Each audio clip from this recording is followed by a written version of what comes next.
Alors, lokola délégation des équipes. Mais avant délégation, on a ekende. Tangu Kagame a outi Qatar. A su film au président Félix Abetakie. Et diminuer le poids. Lokola Zalakana 49 et comme 46, 43. 6 kilos et longwe. Aïe avant d'ici, bango surtout. Même les politiques Kanambe surnommé Kabila. Les China Rambo du Congo. Oh, il y a des China Rambo. Ngaso ibabe nga China Rambo fona lela. Les China Rambo du Congo. Mais les jours où on a besoin China Rambo. Abenga kabatunaye atuni. Monsieur Chadari. Tout ce que je passe, on m'appelle China Rambo, ça veut dire quoi? Chadari a dit China Rambo s'appelle que sanguinaire, un criminel. Ah mais tiens, donc moi on m'appelle criminel. Lelo oyo, Kagame alongwe na Qatar, ayeti na mboka na ye abengisi bango nyonso tu. Ayebisi bango boye. Ngai ba sanction oyo ba pesi ngai. Et comme il faut peser dans mboka na ngai. Alors, monsieur Hippolyte Kanambe, surnommé Kabila, soit charge, il y a rébellion na yo. Ngai batu na ngai, nazo retirer bango. Yo pe ya yo, luka bisika zo sala nene, ukocha bango. Bato nyonso bate na Qatar, ezali batu ya M23, ya Kagame. Apse ya Nanga. Nanga ye wana atikali. Nande kona ye Kabila. Tata na ye Kabila. Kagame alobi azobimisa ba troupe na ye nyonso tu. Sur l'injonction. Ça va. Tu sais qui vient de nous dire c'est un président Félix. Tu sais qui vient de nous pour Sakanaka. Mais cette fois-ci que tu suis au monde entier, pas mon que voici est l'homme. Alors, on va te dire passer facile homme. Ami passer comme un facile homme. Et ça qui pour rien tes inspirations en train de me quitter là qui. N'est pas comme il benga Félix, voici un homme qui peut diriger la République démocratique du Congo. Peuple congolais. Donc Congolais si libo kiango. Donc Congolais la bino liboke et ben libolia. Tangu bakei à niveau de Qatar, délégation M23, délégation ya Congo, toyebi maman na biso Thérèse Kaikwamba, la femme de 47 ans, toyebi que ndenge ete kuna résultat ya malamu za pona peuple congolais, puisque biso to joua kate. Bana wa bazana tata na bango ya mayele. Bana wana balandaka mutu ya nani ya tata na bango. Lokola nous avons un président très sage.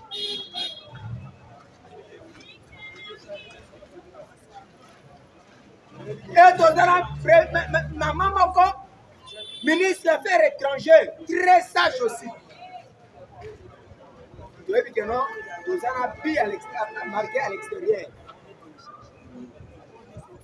Yango lelo moni M23 bakena na Qatar afse ya nanga batikali bisika bazali. Mais si quand on tunana tango aye Kagame aye avandisi batuna ye ayebisi Kabila na ko continuer sur na makambo oyo te yo moko sa charger na batuna yo ba yanga bazobima bato ya Kagame bango na bakena Qatar injonction bazokende kozwa kosala nene ya kobima. Tangu Kabila, oye Kabila ya mutu muke, Kabila ya munene, tepo ya munene si akufa, Kabila ya mutu muke. Ayoke loko wana. Maintenant, accueillez pas Museveni na Kampala. Ayebisi monsieur le président Museveni comme parrain na ye. Oyo bazo soutenir guerre na ye, rébellion na ye, ebisika pe bandela, voir M23, voir AFDEL, voir AFC Yamnanga, voir AFDEL. Bamboka onde bisika bandaki, bisika ne bazozo ne pas parler na bango. Kabila moni ke lokola Kagame déjà a se débarrasser. Ngai na kokende wapi? Alors, nabenga kaka monsieur Museveni akutisa ngai na président Félix. To solo là. Mais na tuni yeboye. Monsieur Kabila, l'ancien criminel du Congo. Et jusqu'à un moment, l'ancien président criminel du Congo. China Rambo. Oh, ba Congolais nyonso ba tchana mutura bango keno Kabila zali China Rambo. Alors, ceux qui doivent détailler qui était China Rambo. China Rambo c'était un criminel.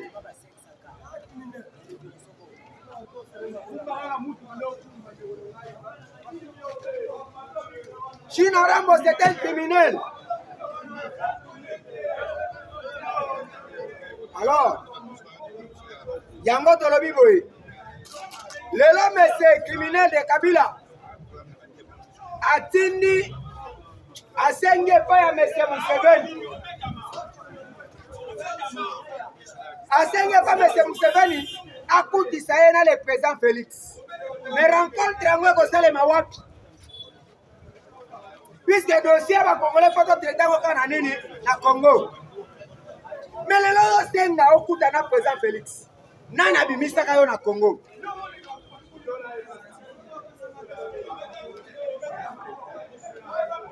Nani abimisa kayo na Congo? Et abimaka na contexte nini? Yango cher Congolais. Ba Congolais bazali sage. Tout le temps totalement pour conformer bino qu'est-ce qui se passe dans notre pays?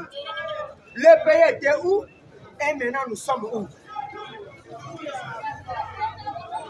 Mais c'est Kabila où va le non? Yende asimbisi président Félix du pouvoir. Mais c'est Kabila où va le non?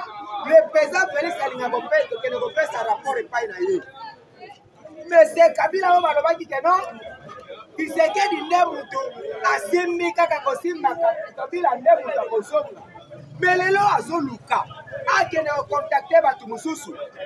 Baya Koluka position, Yakobuti Sayena le président Félix. Mais yo, Yazali très fort. Et là, Koranga, ceux qui n'a Simbi Sangwe pas à Moutou. Ceux qui n'a dit qu'il y a que nous avons n'a Koluka délégation pendant. Voyez les Congolais? Et là, quand on a vu Sibino Kenon, et là, quand on a Congo, ils ont une mentalité. Kabila croyait que le Congo mibali bazate. Kabila mimona ki bango nyonso tout. Dès qu'on a régné, puisque Kabila n'a pas gouverné le Congo. Le lobby, comme nous sommes les investigateurs. N'a qu'un constat d'investigation. Ici, comme un militaire, va avoir un salaire. Dans le niveau de la banque, il y a Tembe. Avant de faire la banque, il y a un militaire. Mais Moutoyo, il y a un militaire. Dans le niveau de Tikibiso. Mais Moutoyo, il y a un civil. Dans le niveau de commission. Depuis 1960,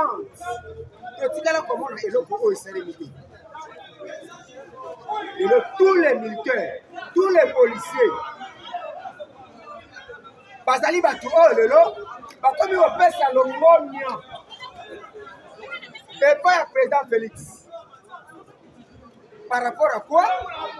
Améliorer Bina Bango. Pébolandi, le Bina Conseil des ministres.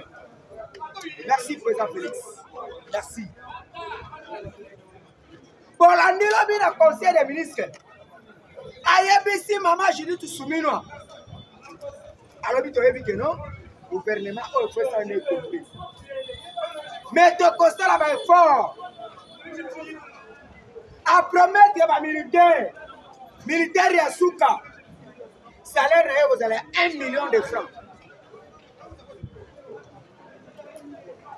Moutou Aboye, mutu ya boye à Congolais. Alors, ils allaient SMO. Alors, vite, comme il dit, fort. Notre pays est riche. Souci à Liboso et pas présent Félix. Ils allaient que les militaires passent dans un bon état. Le peuple ça passe. Tant que nous avons militaire, il y a des militaires qui sont mendiants. Les militaires sont que les conseils en Anzela et maintenant on peut se passe. Mais le vrai militaire, oh non, ça va dans la carte sur il y a l'État. Le lot on se va consulter là. Par rapport à quoi? Le président de la République a instruit et pas à maman premier ministre que maman a besoin de Judith Soumino. Yo pas tozali ko boka la ba fleur. En plus tozali ko boka la chose notre ministre des Finances au nom de Doudou Fouamba. Oyo a sali ba mobilisation. Il y a recette. Pour le lot salaire à militaire des policiers et à la double. Il y a encore tozolo bateno. Bato tozala bango posa bango yeyo. Na kati ya chef Monsieur Gilles Alingeti misu na ezaka kotala bisika nini mbonga kolinga okende afongoli misu nyonso tu azotala boyibi akokotela wapi toza na chien de chasse Gilles Alingeti un chien de chasse azotala bisika nini boyibi akolinga kokota na défense tozali na ministre de la finance Doudou Fouamba. Na attaque tozanga yembo comme maman biso Judith Soumino. Yango tozo senga été président de la République. Bato nyonso basali réalisation oyo. Bazali classe politique ya sika. Doudou Fouamba n'a rien travaillé. Maman Soumino n'a rien travaillé. Gilles Alingeti n'a rien travaillé. Baye ko travailler kaka na confiance oyo pesi bango. Yango tozo senga na consultation oyo tolingi komona ba nouveau tolingi komona batu ya sika tangu tozo se pulmoner tout le temps koloba puisque toyebi que non bato nyonso ba se précipitaki mbangu na ba consultation baza ba voler okobenga bango ba détourner et nous sommes je sais que non na lingana tobenga bango ba miyipi Mangu, tant que consultation, bango bato liboso. Mais on va sali kati na République de l'autre côté. Lobi na ba militaire, bazo tuna biso ba civil. Alors biso tolobi, dozo pesa tisekeli tina 2000, mandat na tina 2030. Le premier mandat est bandé na 2030. Bongo bino bolobi nini? Biso to koloba nini? Batu basimba kamanduki babatela kamboka na mokonza mboka ezande bino. Biso to koloba nini? Lokola bino bolobi ke non, confiance na bino ezai pas Tshisekedi. Biso pe confiance na biso ba civil, ezai pas président Tshisekedi. Puisque ngamoko le jour basali sitting, il y a ba garde républicaine. Nazala qui se place tina niveau ya Kanchach. Namona qui Kanchach, je ne croyais pas que non, ils sont à Kanchach. Yango ba militaire batuna ki lobby. Ami muto boloba ki keno Kabila azala ki militaire. Mais atika ki biso na vie nini. Muto bobengi ki aza civil. Le lotera niveau to comme ça biso. Depuis 1960, etika la kosele mate. Na kata mboka ceux qui va soldats des gens, bandimi président wana, yo civil le kolobani. Parce que revendication il bosse bana bana soldats. Chers Congolais, nous avons un président qui a de bonnes idées. Mais badongolo misu ne balingite. Ne baza déjà kozinda. Parce que tango moni bango bake badongolo misu bake bango no sur niveau Qatar. C'est fini. Guerre oya est oyo. okoyoka ngo lisusu te. Ntango bake kuna na Qatar biso totindi bango cahier de charge nini bake nango na moma oyo avantage nyonso ezala maboko na biso oyo biso tokoloba yango bakosala nini bakotosa puisque cahier de charge na bango Kagame apesi bango kaka oyo président Félix ayebisaki na Qatar yango apesi bango okende signature ya Kagame oyo asinaki na Qatar yango apesi bato na ye kuna bozokende boza na mwa adiri te oyo ngai nalobaka yango bokorespecte. Alors, chers Congolais, nous sommes dans les bons. Vous voyez ici que non, tobandaki kozanga un président sage na Congo. Maintenant, le Congo a besoin un président très sage. Et ça na sage na très sage. Donc on sait que pas y a président Félix. Consultation nationale. Batoyo, toyebi bango de traître. Et sous ce moment, tu vas y biso awa. À peine même balobi, to négocier kala ba M23. Ba M23 ba violé, ba bomi, bango ba ye balobi sont nos frères. Ba frère na bango ba ami na bango po ba yebi ke no bango pe na kati ya makambo wana bazali. Mais cette fois-ci, na kati ya consultation nationale, na gouvernement ya union nationale, bato ba kombo na bango etangama banda 1900, ce qui combien et c'est la kaka bango na bango ne bato mayele na Congo, mais mayele ango pe balakisa yango te, puisque ba travailler na Kabila pendant 18 ans après avoir dirigé Kabila lobi na zalaki atana 15 personnes na mayele te, bango no soba bazoba. Alors, na gouvernement ya union nationale, soit bana o basilisi ya sika ba jeune étudiant o bazalo kona ba Dudu Fwamba, puisque Dudu Fwamba nenga zawana na âge nga na za mukolo na ya musika. Mais tel mode de travail na ye. Même maman na biso Thérèse Kaikwamba na âge na za mukolo na ya musika. Mais tel mode de travail na ye. Pesa biso ba jeune gens ba travailler. Ba tonyo so ba kamere ba baati ba mboso banani banani. Babandi politique depuis cette antiquité, si le lot, ni ne si la kate. Donc, oyo kanana au président. Toyebi koza pona biso, oyo kaka biso. Biso pe toyo kaka yo. Mais batu oyo, bake les retraites, tana bango sanine, ekoki. Soit bana mike, tana gouvernement, travailler na bango. Bato bazara ba parti politique na bango, bakoya jamais kosunga yo. Bakoluka yo kotiela yo responsabilité po basala nene bakueyo kweya mutu lokola Kamere nini akosala malamu mpona bakongolais. Exemple typique outi kotia ye na ministre ya économie awa asali nini bakongolais basepeli. Bapapa oyo babaati oyo bango bato baza na bafeke oyo nyonso tu ozonyonga bakongolais tout le temps.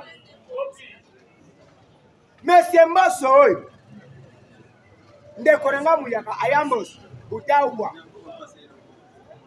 yambos utawa hata die tu ya kwa kengi tusala ngei. Alors bato bana bango posa lisusu te azala libanda soit ba jeune lokola ba vice ministre ya justice Bemba chaba mona ba poste basala ne ba travailler ne batata oyo nous devons avoir les citer puisque baza ba colère ba yebi bisika nyonso ko détruire soit bana mike chabango lelo remerciement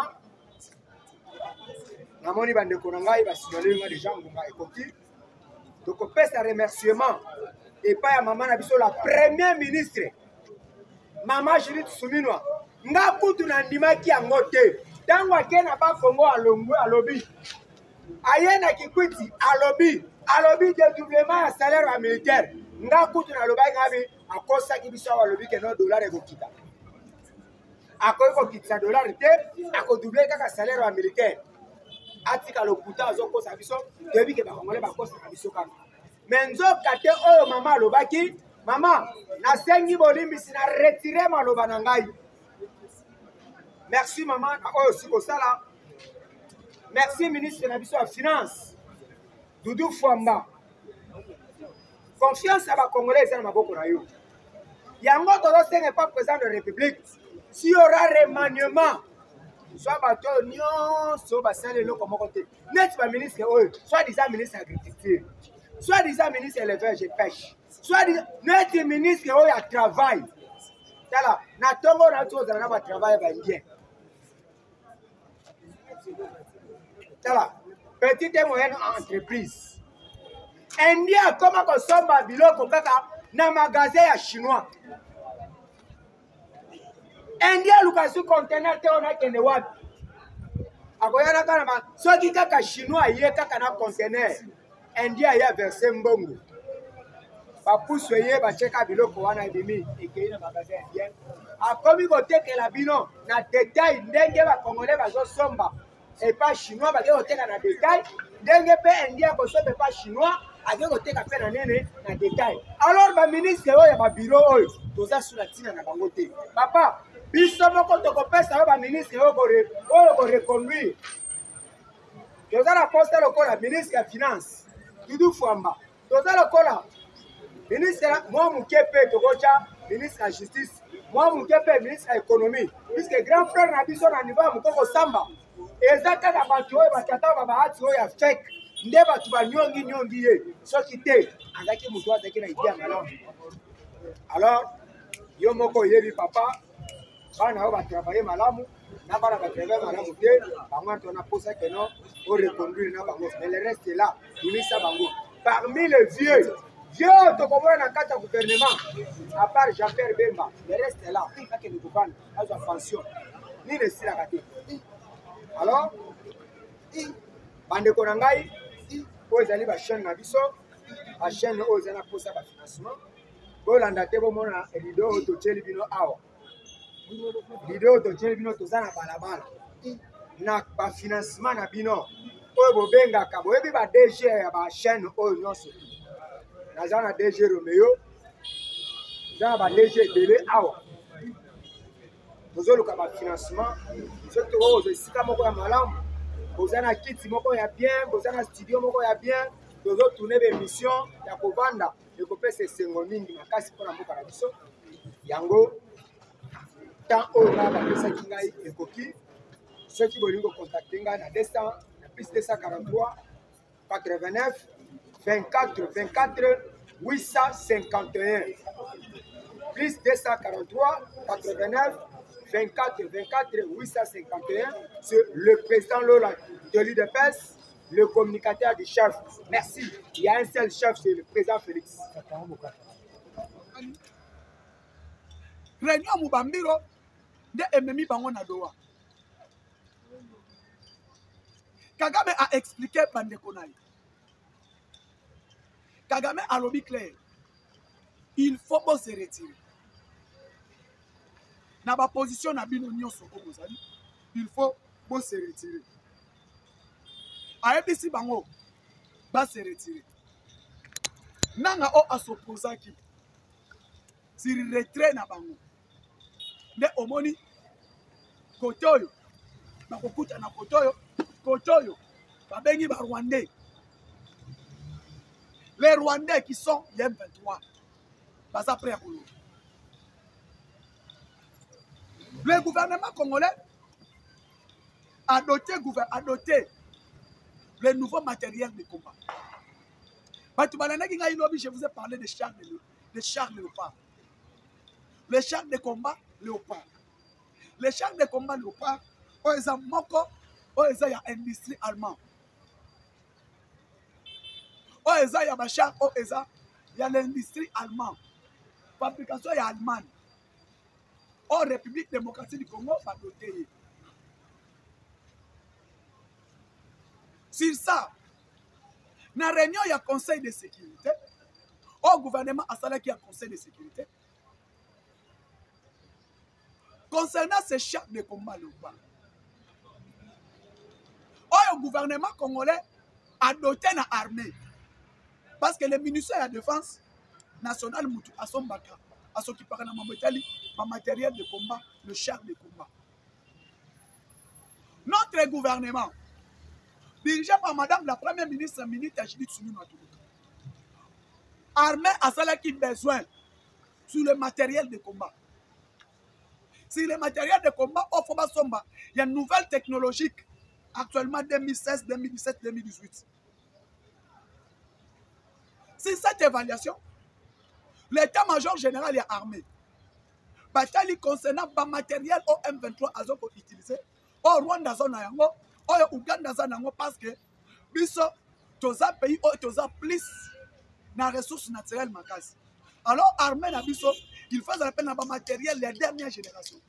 Oyo Russie azobundela, Ukraine azobundela, Union européenne azanango tout. Le ministère de la Défense, s'il demande à l'armée et propose qui les chars de combat de la dernière génération. Les chars de combat de la dernière génération, le char Léopard, marque tout consort là. Et artillerie de la nouvelle génération. Et moment les lots, gouvernement Nabiso, Madame la Première ministre, à répondre aux besoins de l'armée. Il a répondu sur la demande de l'armée, sur la demande de notre armée. Simon, plus ou moins 250 millions, 280 millions de dollars pour acheter les nouvelles chars de combat et les nouveaux matériels militaires. Au armée Nabiso, Basombi, et ces matériels au outils en Allemagne. Non seulement Yango, les drones kamikazes au Basombi. Parce que les nouvelles drones et les nouveaux matériels Oyo, Tokobundela, au outils au niveau du royaume de Belgique.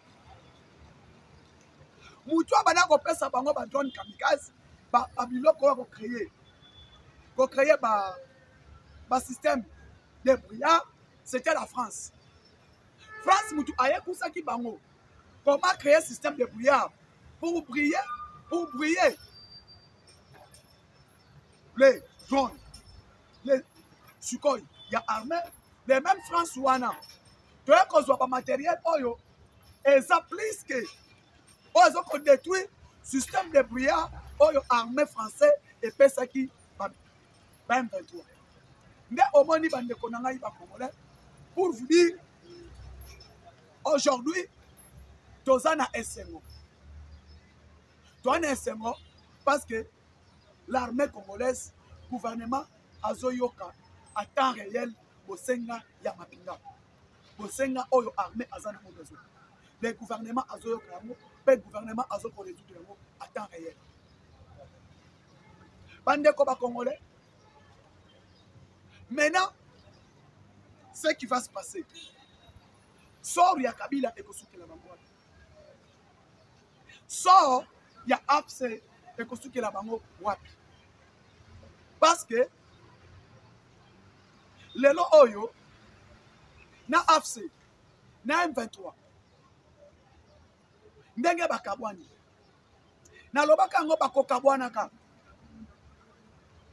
Eko kabwana na bango. Mutu akozala plus dangereux et kozala nanga. Mutu akozala problème et kozala nanga. Nanga kozala problème parce que nanga akozala place ya kokende te. Makanga pe aller na Rubisi mo pe partir d'abord au Rwanda parce que aza na makila ndambu ya Rwanda. Le général Nzeza akokende parce que aza na makila pe ndambu. Maintenant, oyo tobengi ba Henri Magie banani tout comme ça o baza kuna na kati et kosuke la bango wapi parce que awa sur le plan interne nanga za na mandat d'arrêt international na mandat d'arrêt ya nation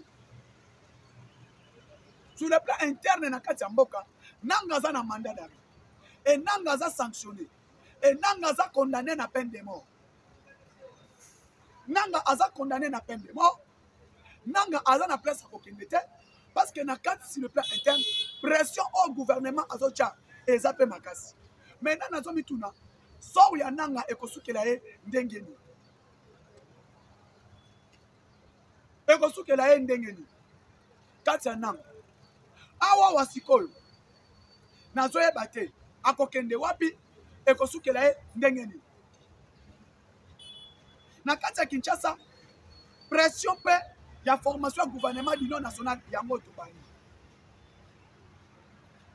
Tozomona niveau o bazotambola. Tozomona consultation ndenge ezokende. Tozosenga na madame la première ministre Judith Suminwa Tuluka, chef du gouvernement, a s'imposer na point na ye na gouvernement d'union nationale, pas intégrer la jeunesse congolaise. Na gouvernement oyo ezobima ya gouvernement d'union nationale. Oyo ben na gouvernement Suminwa de. Bata la peuple place ya jeunesse. Bata la biso ba te jeune moko ministère moko non.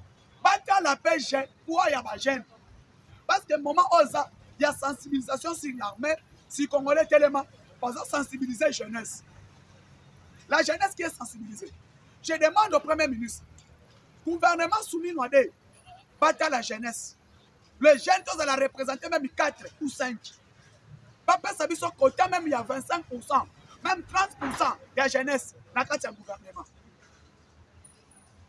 Parce que dans le monde, tu as 3 jeunes, Patrick Mouyaya, Madame la ministre de la Jeunesse, et Tozali na Nisu Nazomoni. Ministre de la Justice. Tu ne sais pas là qui parce que vous pensez que jeunesse, pour un ministre d'État de la Justice. Tu as dit que vous jeunesse, pour un ministre de la Communication. Vous pensez que jeunesse, pour un ministre de la Jeunesse, il y a jeunesse et action, initiation nouvelle citoyenneté. Mais tu as dit jeunesse congolaise, tu comme sur 50 ou 40, tu comme même 10. Tu as au moins 20% ou 30% il y a un gouvernement.